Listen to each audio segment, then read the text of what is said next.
Welcome back to JuiceLabs. What's up, everybody? We're back with Fargo today. I'm Clay. I'm Corey. Episode 4 now, Season 3. Episode 4. We're finally going to get to the bottom of, or not get to the bottom, but catch up with Emmett and Ray's storylines. Yeah. And see what the next move is for them. See where things go here. Each character in this tale is going to be represented by a different instrument of the orchestra. Ooh, that's fun. For instance, the bird will be played by the flute, like this. That also sounded like Billy Bob Thornton. It did sound like it. Here's the duck, played by the oboe. This orchestra is nailing it.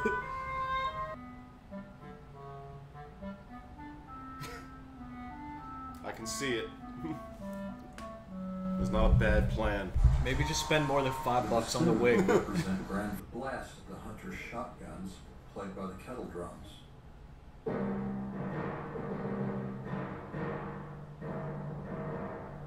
I'll give it to Fargo. They're very creative. And they have great intros. They have great everything. Great writing. And they shoot everything in a very entertaining, different way. Yeah, it's always unique.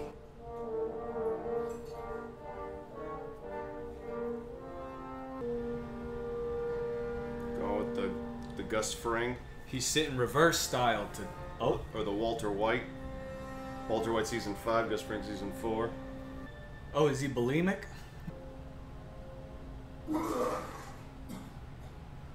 Or he has like... Oh, Jesus. That was projectile. That's why his teeth are so bad. Oh my God, it's all coming together. Gonna need more than a spray, brother. Yeah, pack a toothbrush. It's a safe deposit box number 1606. I guess he stashed the stamp there. What about the key? When I need the... Lost when you redecorated the study, Tom.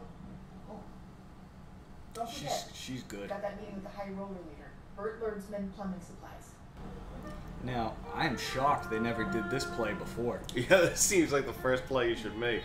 With identical twins. I guess this is really, I guess he wouldn't do before because his relationship wasn't completely ruined with his brother.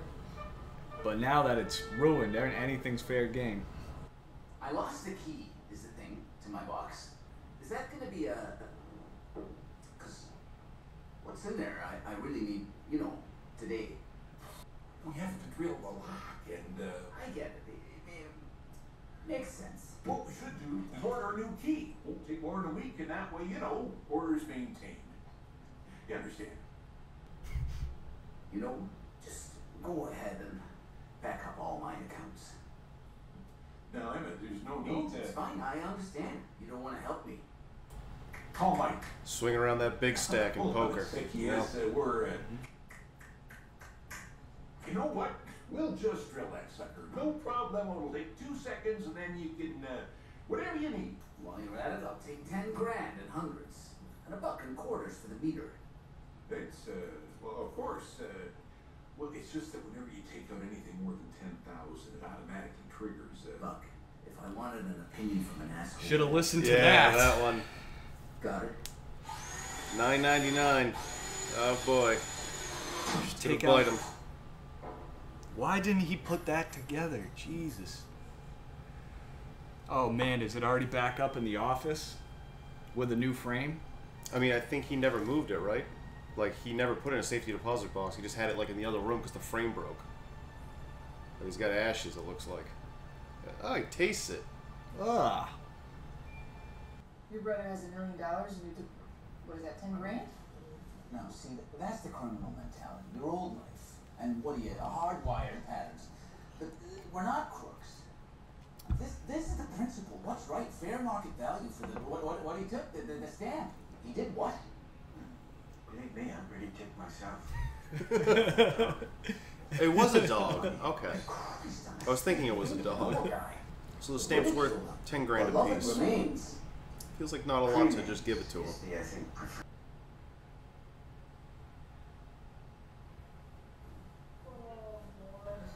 She's a ghost. She's a ghost.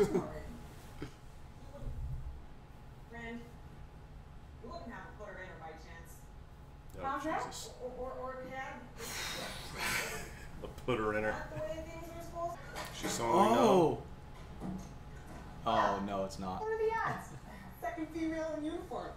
You said regulation and I assumed. Twitty Lopez, St. Cloud Metro. Glory Virgo in Valley Police. Been cranky as a female dog since breakfast. Now I know why. We've been trying, me and Jerry, for months now. Yeah. Like those old Roadrunner cartoons with the wolf and the sheepdog. I punch a clock to go to work. It's mostly missionary, if I'm being honest. You know what? I like this gal. Yeah. And she's a real person. Well, happy trails.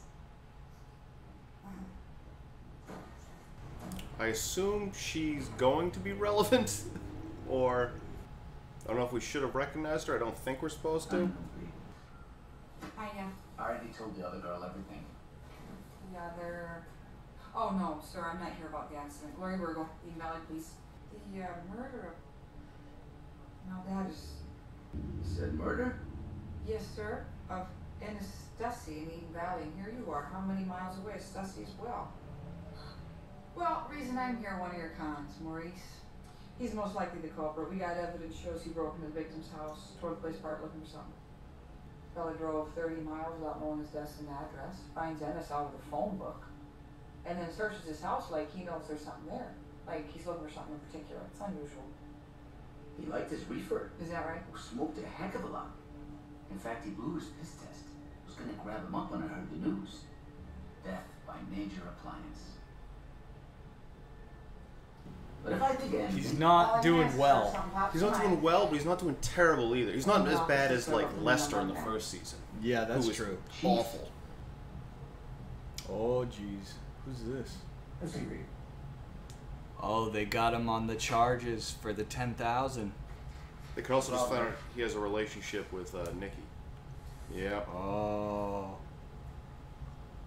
Intermingling with the clientele? You swore an oath. For Pete's sake, it's right there in the handbook. Don't bang the cattle. It's a smart rule. I'm saying that if you tell us that it was a one-time thing, that you lost your mind for a moment, then we can go to suspension. I love her. He's gonna trade it all. And you know what?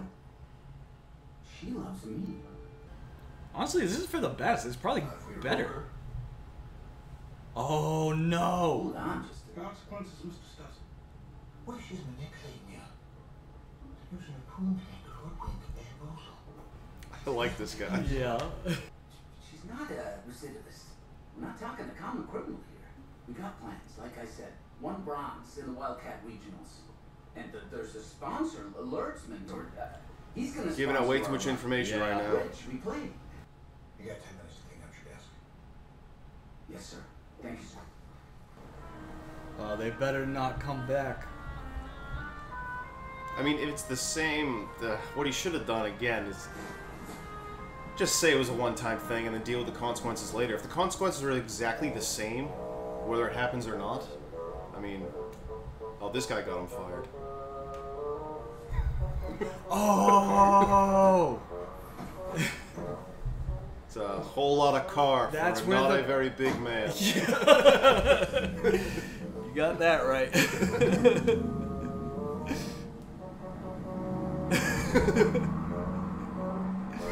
Oh, boy. He's got it on blocks. Oh my god. Unrelated, but I'm sure that car doesn't handle too well in Minnesota in the winter. Side. Law enforcement's here. That's, nobody asked for that. Sir, I'm Officer Lopez, St. Cloud Metro. Is there a place we could talk in private? You know, I'm glad that this is coming up because Yeah. he did hit an innocent woman's car. He did. I just want to say up front, this is a total waste of time. And he's a Yes, rat. sir, and I already talked to the one complainant, and he's not interested in pressing charges. Yeah, that's complainant 1. Complainant 2, the waitress I mentioned, she got hit on the way out of the lodge. He is up and mad. Just paid a wagon off, apparently. That sounds like an insurance matter. Yes, sir, except the driver in question left the scene of the accident at speed, and that's police. Am I talking to myself here, or? He's like Lester. As soon as the girl's in tomorrow, I'll have her call up that info and we'll get it over to you. Yeah, he's a rat fuck. This guy just panics easily. I don't understand why he could have been like, yeah, I hit her, that was my fault. Give me a ticket. Or whatever it is, I'll pay for a car.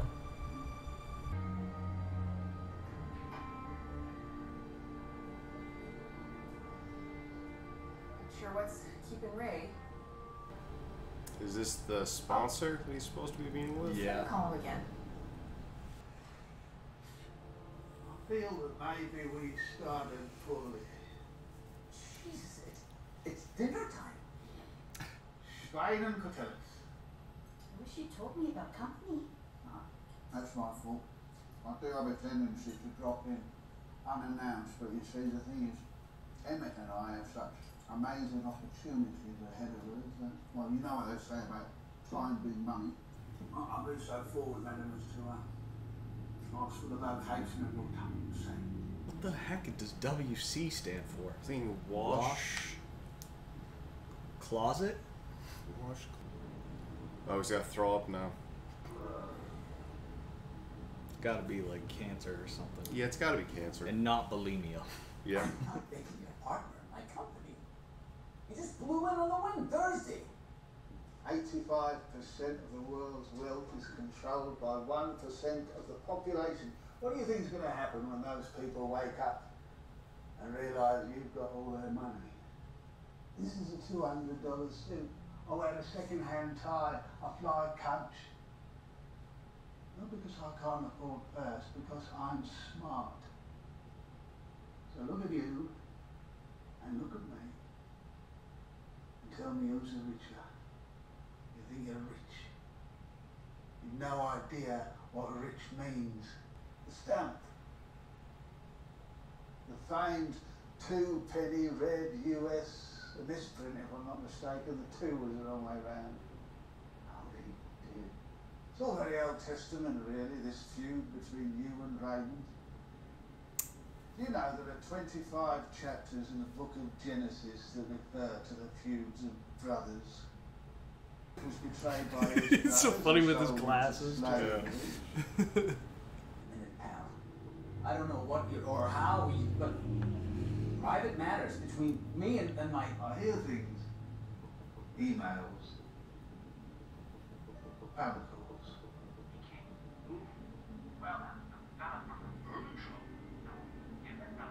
We just tapped their phones and looked at their You never be Facebooks. too careful. They're coming. Pitchfork peasants with murder in their eyes. And me, your guardian angel. Which is why I went to the Minnesota National Trust this morning, and they have agreed to increase your line of credit by $25 million. Uh-oh.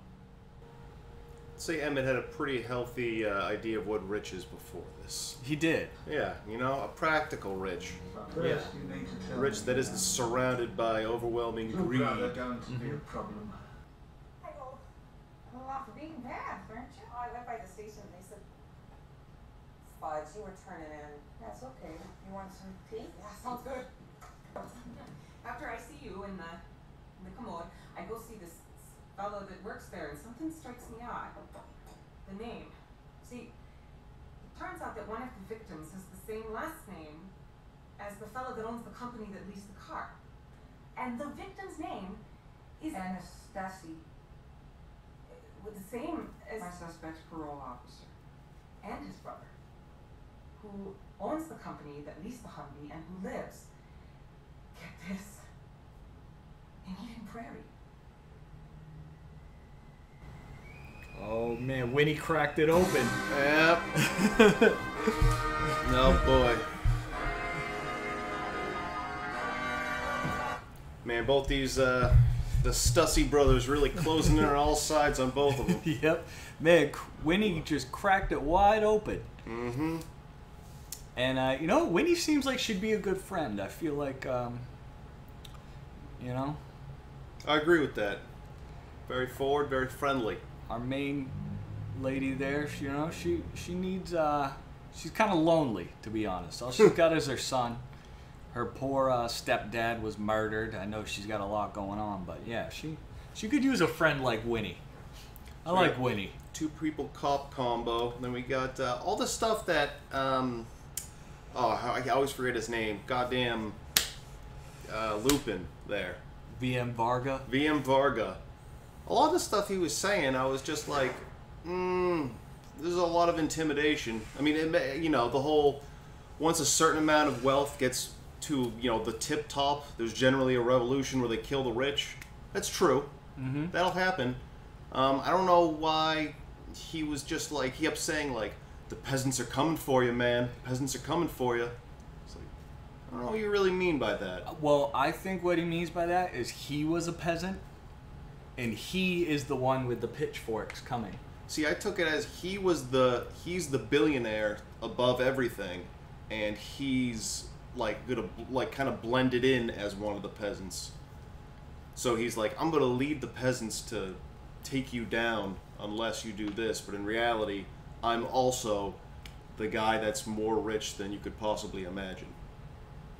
Oh yeah, see, I was thinking it was more like he was leading the peasants because he said that he grew up like his mom was a housemaid, they were poor. Yeah, but I don't know if he was actually serious about that because he also said, I wear a cheap suit and I fly coach because I don't want everyone to know how rich I am. Who do you think's richer right now, you or me? That's true. Yeah, that's true. Which he's smart for that. It's good to blend in. I know at a company I used to work for, the owner he dressed like very normally, never flashed his cash around. And everybody loved him because he never thought he was better than anybody else. Drove a nice sedan, but not a Maserati. He's a cool guy. Yeah, that's why people like Warren Buffett, because he still lives in like a modest house in like Oklahoma. I didn't know that. Or Nebraska, I should say. Lives in like a modest house, drives like a sedan, and he's worth like $87 billion, some ridiculous number. I'm exaggerating, but it's in the high billions. Yeah, that's cool. Yeah.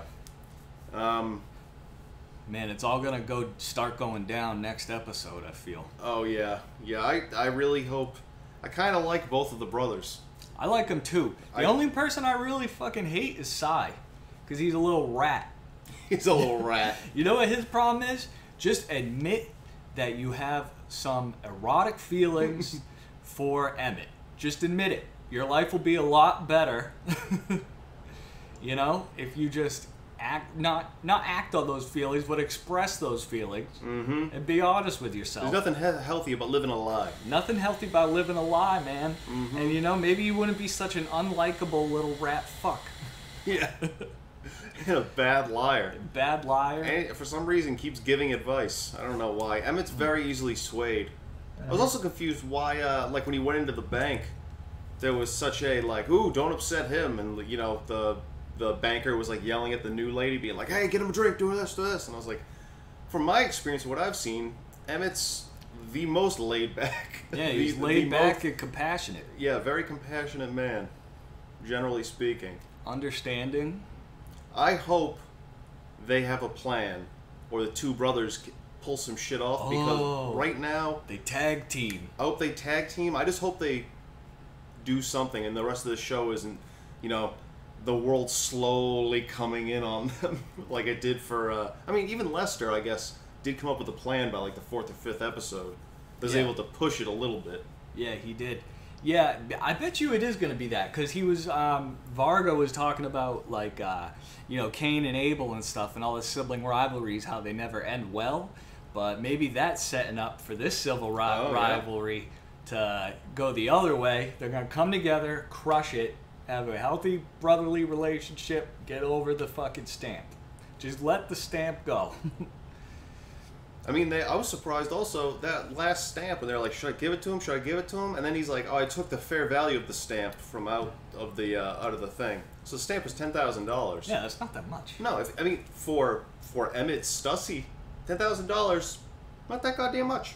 Well, I guess he did sell. That was only one of the stamps. He sold every other one in the collection. He did, but that's what his brother. This is the big fight about the first episode from his brother though. Was like, all right, well, give me the stamp. That stamp should be mine, and do all this and blah, blah, blah. When he's asking for more money, when he's like, I won't give you more money. and he said to give him the stamp. I would have just been like, I mean, maybe he wants to keep the stamp just for sentimental value. Give him $10,000. Be like, all right, well, that was the very value of the stamp, so now like we're good. Yeah, I guess it's not about the stamp. Mm-mm. It's about feeling betrayed. That's true. And Ray's got to let it go. Mm-hmm. All right, JuiceLabs. JuiceLabs.